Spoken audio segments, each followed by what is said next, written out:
السلام الله عليكم ورحمة الله وبركاته. سيدنا صاحبال ومركل يوم قلصو مقال كان ما تحن قال دونا امان كشرح دونا ابلكيشن كتر جمان كتير عددك واتساب waxaan wada ognahay in application badan oo ay jiraan lagu turjuman karo qoraalada ama fariimaha caadiga ah lagu soo diro WhatsApp.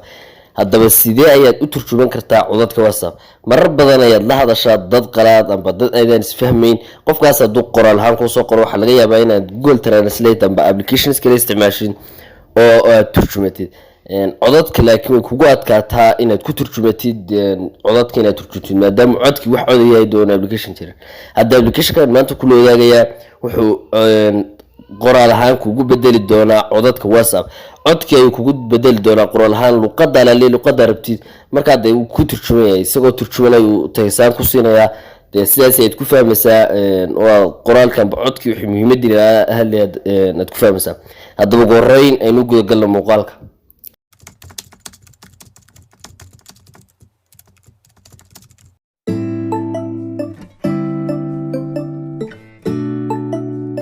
Shifo official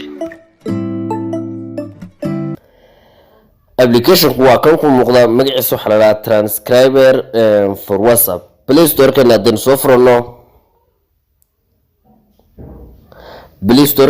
soo furno ku qorno qaybta searching-ga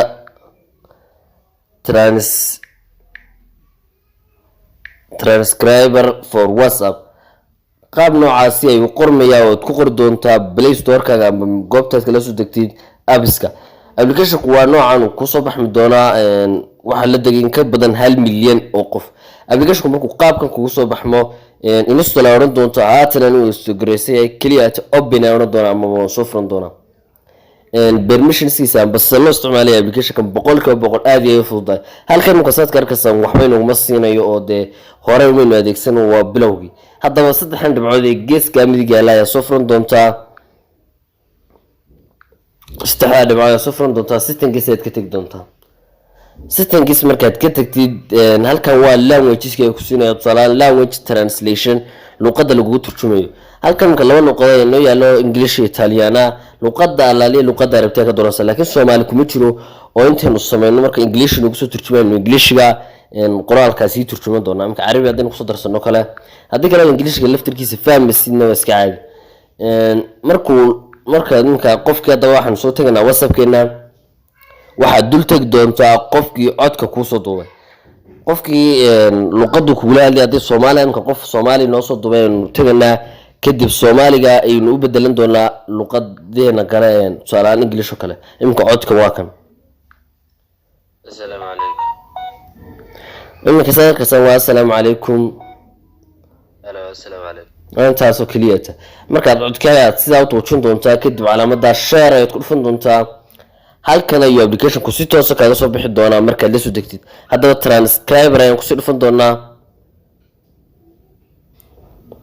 markaan ku dhufano in yar wuxuu ku shaqeynayaa horta hadii application-ku ku sheego waa internet connection-kaaga amba khadkaagu hadba siduu yahay ayuu kugu soo dedejin doonaa. haddaba marka wuxuu leeyahay codka aynu dhageysano mise aynu turjuno.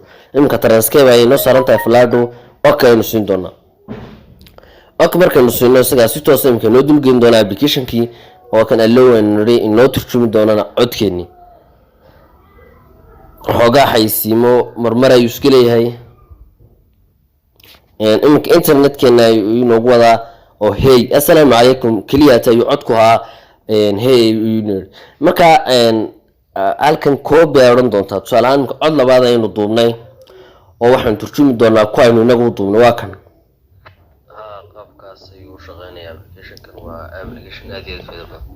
markaad isticmaalaa saddexan dhibcood ee tagaysa codkaaga ka kale laakiin halkaas si toos ah share ku soo dhigay share aynu oran doonaa application-ka aynu si toos ah ugu share garan doonaa.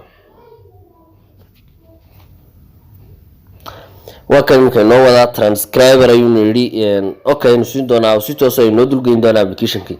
codkani ma codkii hore assalamu alaykum kaliya ayuu haa hey de wax laga turjumo male oo imka waka English ahaan ayuu noo tus doonaa.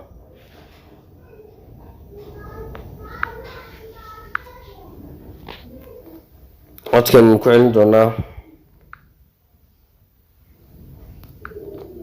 transfer okay nusina iminka si toos ah inoo dulgeyn doonaa application-ka way noogu turjumi doonaa codkeena qoraal ahaan kadib aynu inaguna usii bedelan doonaa luqadeena hooyo ee Soomaaliga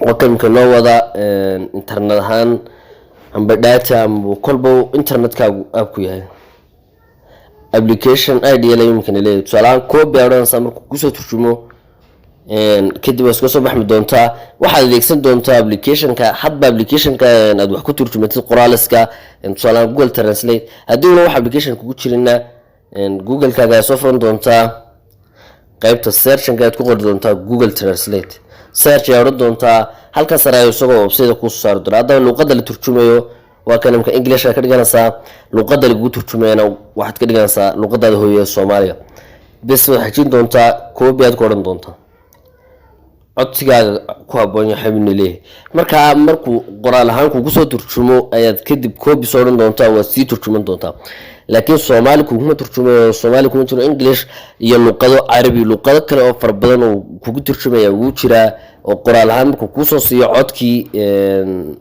lagu soo duubay adna intaad copy si tiraayid ayaad Google Translate-ka ku sii copysan doontaa waa application aad iyo aad u faa'iido badan inaad aad iyo aad uga faa'iideysan filaya inta aad soo go'do muuqaalkeena fadlan dita boqolkiiba subscribe saar video wana like saar aad iyo aad u mahadsan